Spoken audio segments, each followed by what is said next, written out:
Hello student, कक्षा 12 राजनीति विज्ञान। हम जाति का इंट्रोडक्शन पढ़ चुके थे। आज का महत्वपूर्ण इंपॉर्टेंट बिंदु है भारतीय राजनीति में जाति की भूमिका। सवाल यहां से सीधा स्पष्ट मिलेगा कि भारतीय राजनीति में जाति की क्या रोल है, क्या भूमिका है, किस प्रकार से जाति भारतीय राजनीति को प्रभावित करती है। ये सवाल बड़ा सवाल है, आपको ध्यान रखना है। ठीक वैसा ही है जैसे भारत के संविधान की विशेषताएं था। इसी प्रकार से जैसे बड़े टॉपिक्स हमने देखे थे उसकी डिटेल्स हमसे पूछी जाएगी। तो आपसे सवाल जो बोर्ड में आएगा वो आएगा, भारतीय राजनीति में जाति की भूमिका को स्पष्ट कीजिए। ये सवाल आ सकता है। भारतीय राजनीति को जाति किस प्रकार से प्रभावित करती है, ये सवाल आ सकता है। या भारतीय राजनीति में जाति का क्या रोल है, किस प्रकार से लाभ हानि पहुंचा सकती है, ये सकारात्मक नकारात्मक सवाल आ सकता है। यहाँ जो हम हल करने वाले हैं वो जाति की भूमिका या रोल को पढ़ रहे हैं कि किस प्रकार से जाति भारतीय राजनीति को प्रभावित करती है। इसके बाद हम सकारात्मक नकारात्मक भी अलग से पढ़ेंगे। इसमें पहला बिंदु है निर्णय प्रक्रिया में जाति। अब निर्णय प्रक्रिया, ये सारे बिंदु एक दूसरे से बहुत अच्छे से जुड़े हुए हैं। निर्णय प्रक्रिया की बात करें तो निर्णय प्रक्रिया में बहुत सारे निर्णय हो सकते हैं, चाहे वो राजनीतिक हो सकते हैं, सामाजिक हो सकते हैं, सांस्कृतिक हो सकते हैं, आर्थिक हो सकते हैं। टोटल सोशल जजमेंट जो होता है वो कास्टिज्म पर डिपेंडेंसी उसकी होती है, और यही हमारे देश का एक बड़ा दुर्भाग्य होता है। जैसे फॉर एग्जाम्पल कि कोई भी निर्णय यदि हम ले रहे हैं, समाज के पक्ष में है, समाज के विपक्ष में है, तो उसका आधार जाति होती है। जाति हमारे यहाँ हम जानते हैं कर्म के आधार पर है। हमारे यहाँ एक प्री मेच्योर इमेज भी क्रिएट होती है। जैसे राजपूत है तो सेना से जुड़े होंगे, थोड़ा सा स्वभाव आक्रामक होगा, ये प्री एक इमेज बनी हमारी होती है। तो हमारे जो डिसीजन पावर होते हैं, हमारे जो निर्णय होते हैं सामाजिक स्तर पर, वो उसमें भी जाति का आधार हमारे यहाँ देखने को मिलता है। इन निर्णयों में सामाजिक निर्णय हो सकते हैं, सांस्कृतिक निर्णय हो सकते हैं, आर्थिक आधार पर निर्णय लेने का प्रोग्राम हो सकता है।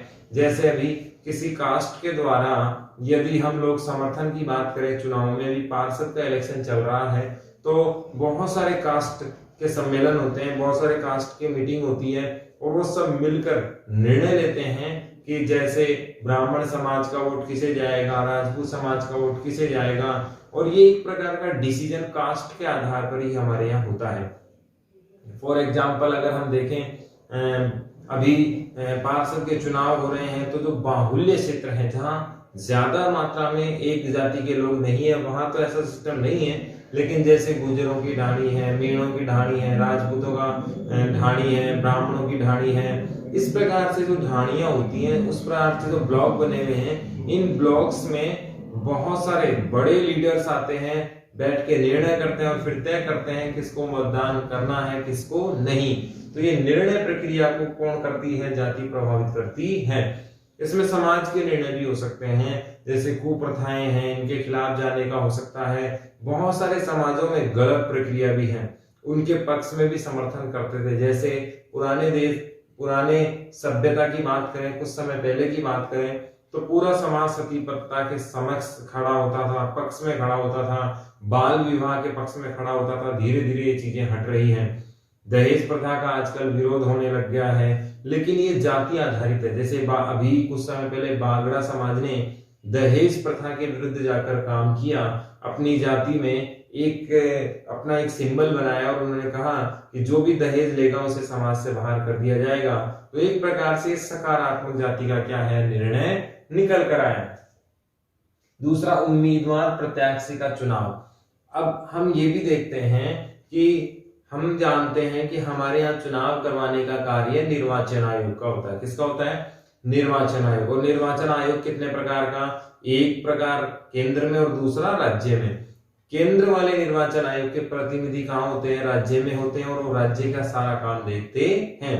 राज्य के स्थानीय चुनाव कराने का काम किसका होता है, केवल और केवल राज्य का होता है। बाकी राज्य सरकार के चुनाव और केंद्र सरकार के चुनाव दोनों ही निर्वाचन आयोग केंद्र वाला ही करवाता है। ये हम बहुत स्पष्ट जानते हैं कि जो केंद्र में निर्वाचन आयोग है वो केंद्र का चुनाव भी करवाता है और राज्य सरकारों का चुनाव भी करवाता है।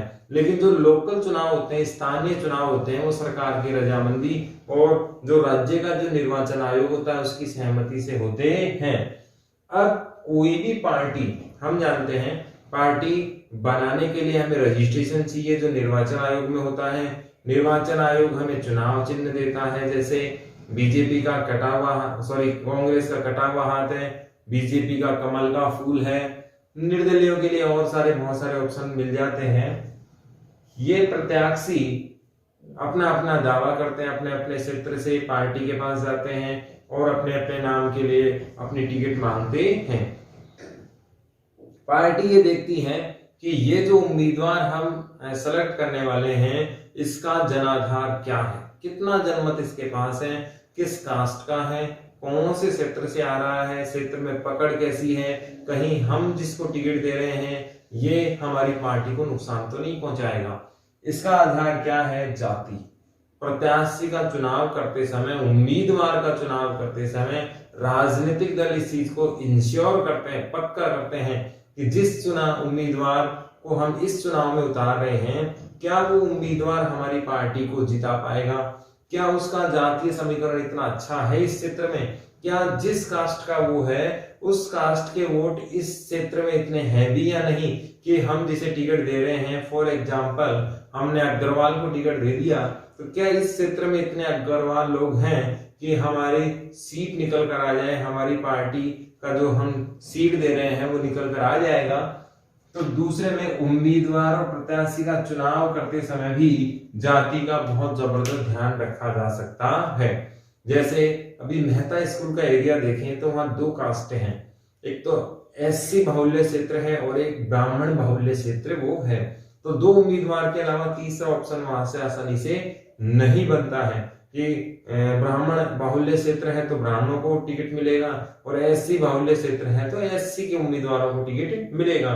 तो जिन उम्मीदवारों का बाहुल्य क्षेत्र होता है टिकट उन्हें ही आसानी से मिलता है।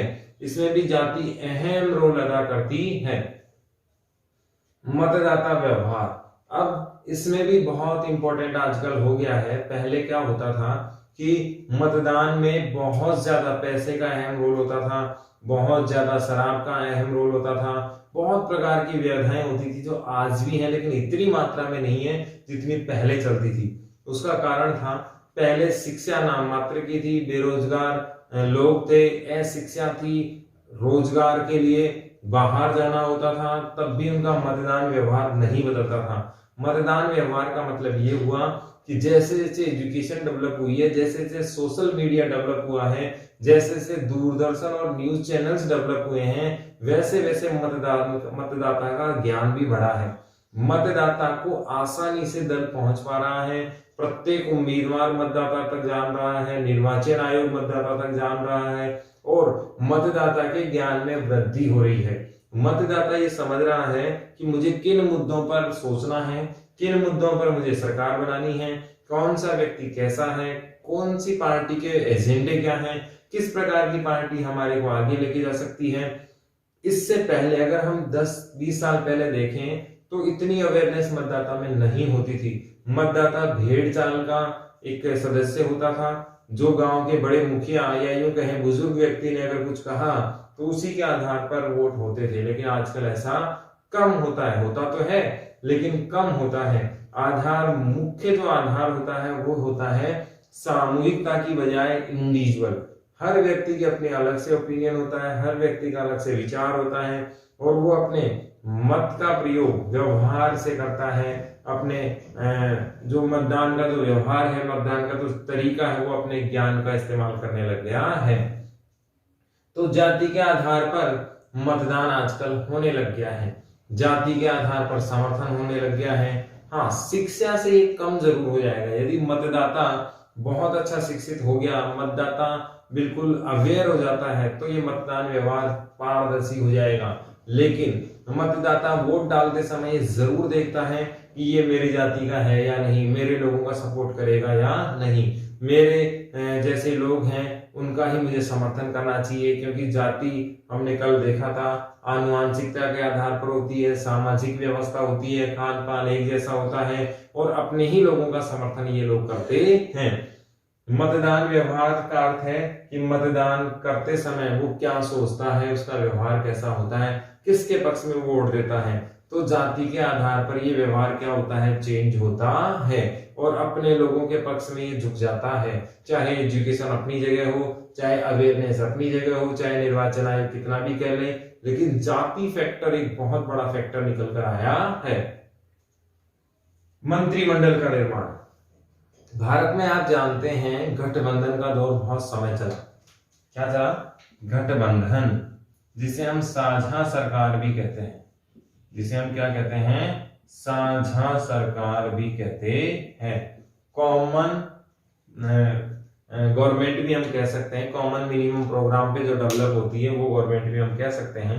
गठबंधन की यदि हम बात करें, गठबंधन क्या होता है, जब किसी एक दल को पूरा बहुमत नहीं मिलता, सरकार बनाने लायक बहुमत नहीं मिलता, तो ऐसी स्थिति में जो सरकार बनती है वो क्या कहलाती है, गठबंधन कहलाती है। दो या दो से ज्यादा दल मिलकर एक कॉमन प्रोग्राम पर सहमति करते हैं और बहुमत प्राप्त करते हैं तो क्या कहलाती है, गठबंधन कहलाता है।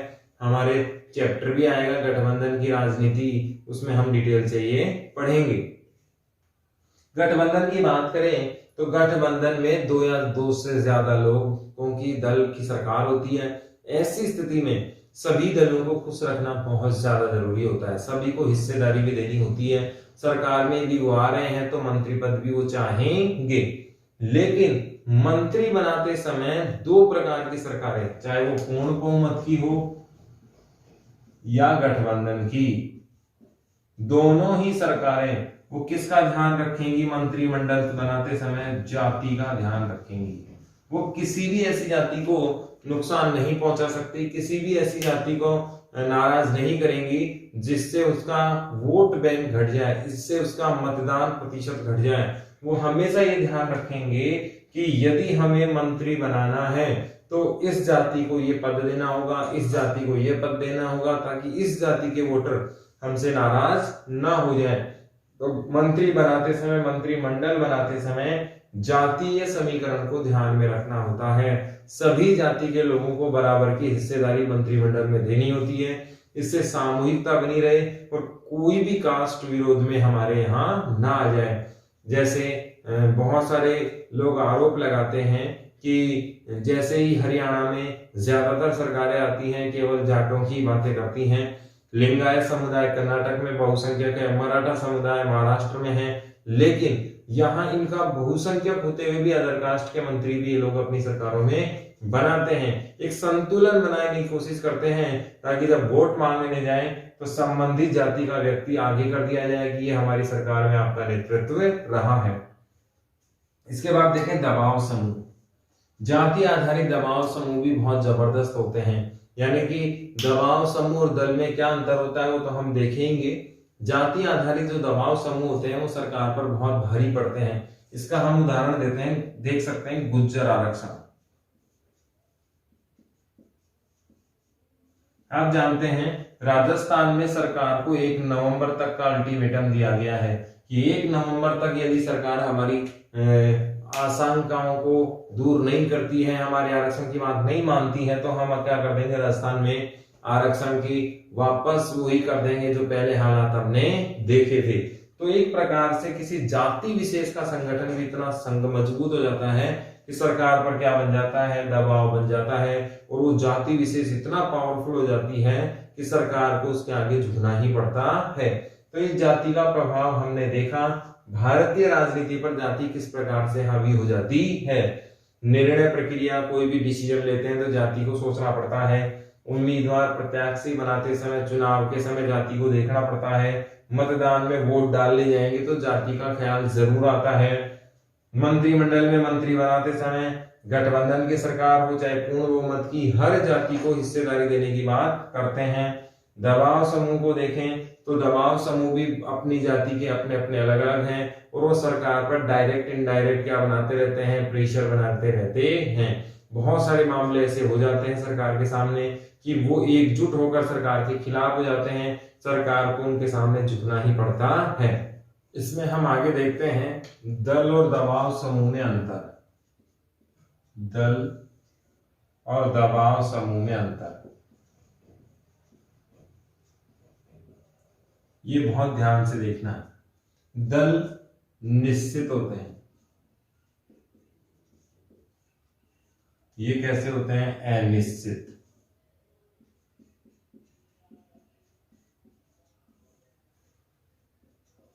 इनका चुनाव चिन्ह होता है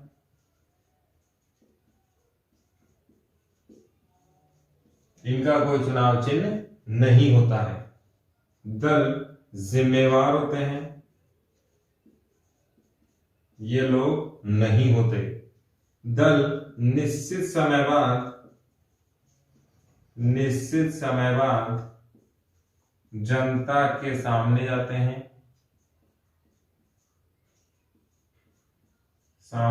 हैं, ये लोग नहीं आते। यहां ये बात ध्यान में रखना है। इनमें नेतृत्व निश्चित होता है, इनमें नेतृत्व बदलता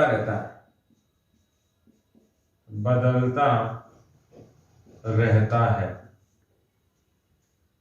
ये उद्देश्य तक ही होते हैं, उद्देश्य तक ही रहते हैं, ये हमेशा रहते हैं।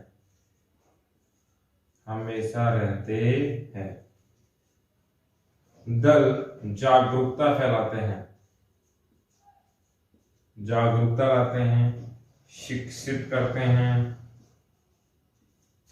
ये स्वार्थपूर्ण होते हैं। ये क्या होते हैं? स्वार्थपूर्ण होते हैं।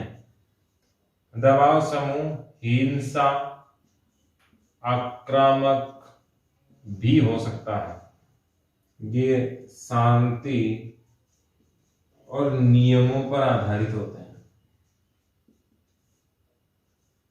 दल मान्यता प्राप्त होते हैं, ये नहीं। और भी बहुत सारे अंतर इसमें हो सकते हैं। हमें दल और दबाव समूह में अंतर बहुत स्पष्ट रूप से देखना है। पहले हम दबाव समूह की बात करते हैं। जैसे हरमाड़ा क्षेत्र में पानी की समस्या है। हम हरमाड़ा में अपनी स्कूल के पास 5 कॉलोनियां हैं, जिसमें से 2 कॉलोनियों में पानी नहीं आ रहा और 3 में प्रॉपर मात्रा में पानी आ रहा है। यह स्पष्ट हमारे सामने है कि जिन 3 कॉलोनियों में पानी आ रहा है वो आपके साथ आंदोलन नहीं करेंगे। ये स्पष्ट हमारे सामने। कुल कॉलोनियां कितनी है? 5।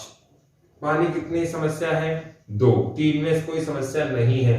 तो केवल आंदोलन कितने लोगों की कितने कॉलोनियों के लोग करेंगे? 2 कॉलोनियों के लोग करेंगे। अब ये आंदोलन चलेगा कितने दिन? जब तक पानी नहीं आएगा। एक बार बीच में भी हो सकता है, आश्वासन भी मिल सकता है, बहुत सारी it is also dependable conditions base ये मामला चलेगा। पहली कंडीशंस क्या होगी कि 2 कॉलोनियों के कुछ लोग आ जाएं, 2 कॉलोनियों के पूरे लोग आ जाएं। हो सकता है सारे लीडर बन जाएं, हो सकता है कोई एक नेतृत्व बन जाए, हो सकता है एक लीडर के नेतृत्व में करें, हो सकता है दूसरे दिन नया लीडर भी हो जाए, हो सकता है बीच में ही कोई लीडर चेंज हो जाए क्योंकि पहले वाले को सफलता नहीं मिली इसलिए दूसरा बना दिया जाए, हो सकता है आपस में ही लड़ने लग जाए दोनों कॉलोनी वाले। बहुत सारी कंडीशंस वहां पर बनती हैं और ये सब क्या है? दबाव समूह हैं। अपनी आक्रामकता या अपने एकता के आधार पर किसी पर प्रेशर बनाना और अपना काम करवा लेना किसका काम है? दबाव समूह का कार्य है। रिलायंस इंडस्ट्री जैसे बड़े बड़े उद्योगपति सरकार पर दबाव समूह की तरह ही कार्य करती है। सरकार चाहकर भी इनका खिलाफ नहीं कर सकती। ये एक प्रकार के क्या है? दबाव समूह ही हैं। बड़े बड़े आंदोलन, बड़े बड़े आरक्षण के सम्मेलन, गुज्जर जो जाति का आंदोलन होने वाला आरक्षण को लेकर, वो भी क्या है? दबाव समूह ही है। ये अपनी एकता दिखाते हैं, अपनी ताकत दिखाते हैं और सरकार पर अप्रत्याशित क्या दबाव बना लेते हैं। इसमें लीडर निश्चित नहीं होता, समय निश्चित नहीं होता, कब तक चलेंगे ये भी पता नहीं होता। समय अचीवमेंट हो भी सकता है, गोल अचीवमेंट हो सकता है, लक्ष्य मिल भी जाए और नहीं भी मिले, दोनों ही केसेस इसमें हो सकते हैं। इसमें लीडर भी बदलते रहते हैं, इसका कोई चुनाव चिन्ह नहीं होता, इसमें रेस्पॉन्सिबल कोई नहीं होता, इसमें जरूरी नहीं है कि आपके साथ जो आज है वो कल रहे ही, लेकिन यहाँ बहुत सारी चीजें कॉमन रहती हैं। दल निश्चित होते हैं। जैसे राष्ट्रीय दलों की संख्या निश्चित है, क्योंकि शर्तें जो पूरा करेंगे वही राष्ट्रीय दल बनेंगे। तो राष्ट्रीय दल कैसे होंगे, निश्चित ही होंगे, निश्चित संख्या इनकी नहीं हो सकती। दूसरा, इनका चुनाव चिन्ह होता है, क्योंकि जब दल बनेंगे तो चुनाव भी लड़ेंगे, और चुनाव लड़ेंगे तो इनका चुनाव चिन्ह भी होगा ही होगा। लेकिन इनका कोई भी सिंबल हो भी सकता है और नहीं भी हो सकता है। जिम्मेवार, ये हमेशा रेस्पॉन्सिबल की तरह काम करेंगे, अपना मैनिफेस्टो जारी करते हैं, घोषणा पत्र जारी करते हैं, अपने आप को जनता के सामने लेकर जाते हैं, अपनी मांगों को रखते हैं, अपने वादे पूरे करने की बात कहते हैं, और सरकार जनता से भी जानने की कोशिश करेगी दल के रूप में। दल ये जानने की कोशिश करेगा कि आप हमसे क्या चाहते हो, हम सरकार में आएंगे तो ये करेंगे, और XYZ बहुत सारी चीजें अपने आप को ये जिम्मेवारी के साथ एक पेश करेंगे। और ये जिम्मेवार इसलिए भी हैं क्योंकि चुनाव आयोग इनको शर्त क्या देता है, मान्यता देता है। निश्चित समय जनता के सामने आते हैं, जैसे 5 साल बाद है, बीच में सरकार गिर गई तो आपातकालीन परिस्थितियों में है, निश्चित 5 साल बाद में ये लोग आपके सामने आए ही आएंगे। चुनाव में पार्टी बदल सकते हैं उम्मीदवार, अपना चुनाव लड़ना न लड़ना ये निश्चित कर सकते हैं, लेकिन दल तो फिक्स ही रहेंगे। दल नया आ सकता है, पुराना दल से कोई निकल सकता है, लेकिन पार्टी इतनी आसानी से कोई समाप्त नहीं होती, और पार्टी को चुनाव लड़ने जाना ही होता है, दल जनता के सामने जाता ही जाता है। तो वो जो वादे पूरे नहीं होते तो फिर उनकी क्लास ली जाती है। जैसे मोदी जी की सरकार ने बेरोजगारी के मुद्दे का वादा किया था, वो पूरा नहीं हुआ, तो इस बार जब वो चुनाव में जाएंगे तो इनके सामने बड़ा एजेंडा रहेगा। जैसे बिहार के चुनाव में आप देख रहे हैं, बहुत बड़ा एजेंडा सामने खड़ा हो गया है बीजेपी के कि बेरोजगारी की मांग इनसे पूरी नहीं हुई, इसीलिए जो विपक्षी पार्टियां, तेजस्वी यादव, उन्होंने बेरोजगारी के मुद्दे को हैंडल किया है कि ये इन्होंने पूरा नहीं किया तो हम करेंगे। ऐसे ही गहलोत साहब की सरकार जब बनी थी तो राहुल गांधी जी ने कमिटमेंट किया था कि हम यहाँ से लोन माफ कर देंगे किसानों का, लेकिन वो नहीं हुआ। अब जब बीजेपी वादे में आएगी, बीजेपी घोषणा करेगी या बीजेपी चुनाव लड़ेगी, तो वही मुद्दा वो उठा लेंगे। जब दल कोई कमेंट करता है तो उसे पूरा करना होगा। नेतृत्व निश्चित होता है, पार्टियों के लीडर निश्चित होते हैं। जैसे कांग्रेस के मुखिया सोनिया गांधी जी हैं, राहुल गांधी जी हैं, इधर बीजेपी के नरेंद्र मोदी जी हैं, अमित शाह जी हैं। अब सपा के देखें तो अखिलेश यादव जी हैं, मुलायम सिंह जी हैं। बसपा के देखें तो मायावती जी हैं। CPI के अभी महाराष्ट्र सरकार में हैं, जो BCCI के अध्यक्ष भी रह चुके हैं, इनका नाम तो मुझे भी याद नहीं आ रहा। बहुत सारे लीडर हैं, अलग अलग पार्टियों के हैं। रामविलास पासवान जी, जो भी जिनका स्वर्गवास हुआ है, ये जनता पार्टी वहाँ की एक लोकल पार्टी है, उससे संबंधित हैं। और बहुत सारे पार्टियों के लीडर निश्चित होते हैं, ये बदलते नहीं हैं। लालू प्रसाद यादव जी की पार्टी है जिससे तेजस्वी यादव लड़ रहे हैं, ये भी बहुत सारे लीडर इनके निश्चित होते हैं, लेकिन इधर कोई लीडर निश्चित नहीं होते हैं, ये हमेशा रहते हैं। यानी कि इनका जो क्राइटेरिया है वो हमेशा बना रहेगा। ये निश्चित मार्केट में रहेंगे, बाजार में, समाज में हमेशा बने रहते हैं, इनको कोई हटाने वाला इतना आसान नहीं है। जबकि ये क्या है, इनका उद्देश्य भी बदलता रहता है, निश्चित उद्देश्य इनका नहीं रहता है। ये 2 बातों को और जोड़ सकते हैं, 2 बातों को कम कर सकते हैं। आंदोलन किस मुद्दे पर चला था, कहां जाके रुकता है, बहुत सारे एजेंडे इनके यहाँ हो सकते हैं। ये जैसे ही उद्देश्य, हमने हरमाड़ा घाटी का उद्देश्य लिया, हरमाड़ा घाटी के 2 कॉलोनियों में पानी नहीं आ रहा था, जैसे ही पानी आया इनका मेट्रो वहीं खलास हो गया, खत्म हो गया। जागरूकता और शिक्षित करते हैं। आपने देखा होगा पार्षद इलेक्शन में बहुत सारे ऐड कर रहे हैं कि आप किसी लालच में नहीं आए, आपको स्वार्थपूर्ण बातें हो सकती हैं, लेकिन आपको स्वार्थपूर्ण बातें नहीं सुननी है। शराब, पैसा, किसी भी प्रकार से कोई चीज नहीं लेनी है, कोई आपको डरा नहीं सकता, धमका नहीं सकता।